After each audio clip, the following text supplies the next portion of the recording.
what big decisions do you have for 2020? What's on the list this year that you're going to change? What are the things that you're waiting to do that you've been willing and able to do but haven't executed on? I think when you start thinking about that, and I know this is a big question. I mean, we're talking about relationship questions. We're talking about jobs and career choices. We're talking about that you love teaching children, but you always wanted to do this. Or that you dreamed of using your marketing degree, but you've been doing X for all these years. And we're also talking about the things I've talked about many a times, like health goals, money goals. But so often, I'm in an industry where money becomes the only thing someone's thinking about. It becomes the big decision maker. And we don't really evaluate the risks involved and the likelihood. In our office, we often talk about probability versus possibility, the exception and the rule. And when you talk about probability, the biggest risk in a lot of these decisions is the scariest of all, because it's you. You're the variable. You're the biggest variable.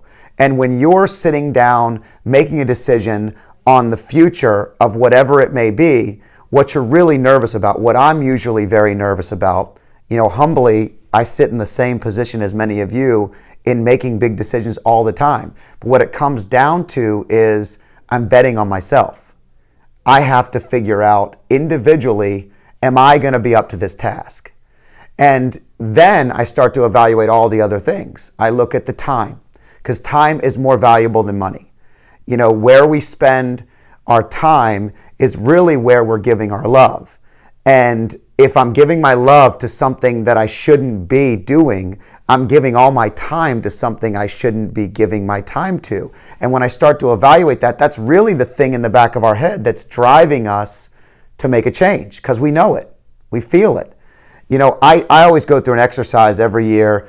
I do it multiple times in the year, and I just take a big piece of paper and I write out kind of the 4 big things that matter most in my life. And I put family as number 1, and I take career or work or money, and it's all encapsulated in one, because it's really the income, how we earn income, what we do, and what's important to me daily for business. And then I take spirituality, and I write spirituality, whatever that means to you, but I evaluate and inventory that part of my life. And then health. And every year, multiple times in the year, one area may be outweighing the other, meaning that an adjustment needs to be made in one versus the other. And this exercise allows me to kind of do what I call a brain dump. I take the family and I write all the things I want to accomplish in the year for our family, coming from my perspective, by the way. And the family is a joint thing. It's not just me, it's my wife, it's my children. But these are the big rocks that I see. And then I write a lot of little rocks, and I start to evaluate where our time is going to go and what things I want to give my energy to. I do the same thing with work. What are the big projects that need to be done? And I can make that list really, really long. And so I have to prioritize and then execute. Spirituality is a big one. And it's just, for me, it's always having something bigger than yourself. Always remembering that you're just a part of the universe. And someone, somewhere, God is bigger than me. And it gives me something to work towards. But am I doing the right things to feel fulfilled in that realm? And last but not least is health. And this has been a challenge for me over the years, because it's an area I put a lot of energy into, and I change. I mean, I am always adjusting. As we get older, certain things become more important, and I evaluate that. But when we're talking about big changes, organizing your thoughts is one of the biggest things we have to do. We have to just get it all out and then look at it, evaluate it from there, and then start to evaluate, where are we spending our time? Where are we giving our love? Is it the right direction? Is it the right area that you believe in? Is it fundamental to who you are?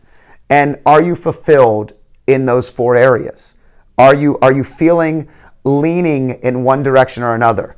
I am definitely someone that could have more balance in my life at all times. And if you asked any of my family or friends, I run about 150 miles an hour and do a bunch of different things. But I love it.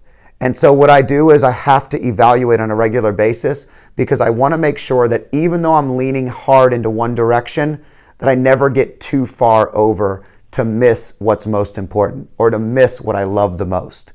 So I share this with you as you make your big decisions this year, and I understand the challenges ahead. And I wish you the best of luck, and hopefully just listening to this conversation gives you some input and some insight into some ways that I've done it that may aid you in doing the same thing. I'd encourage you to follow us on YouTube at Freedom Street Partners, subscribe to us because we had a lot of big things going on this year, and we'd love for you to be a part of it. We'd love to bring you along and to share your ideas and help me make mine better, because every year I know I have a growth mindset and I'm willing to learn from every one of you as we go. So thanks for joining me today. Best of luck in the new challenge ahead and in the big decisions that come in front of you.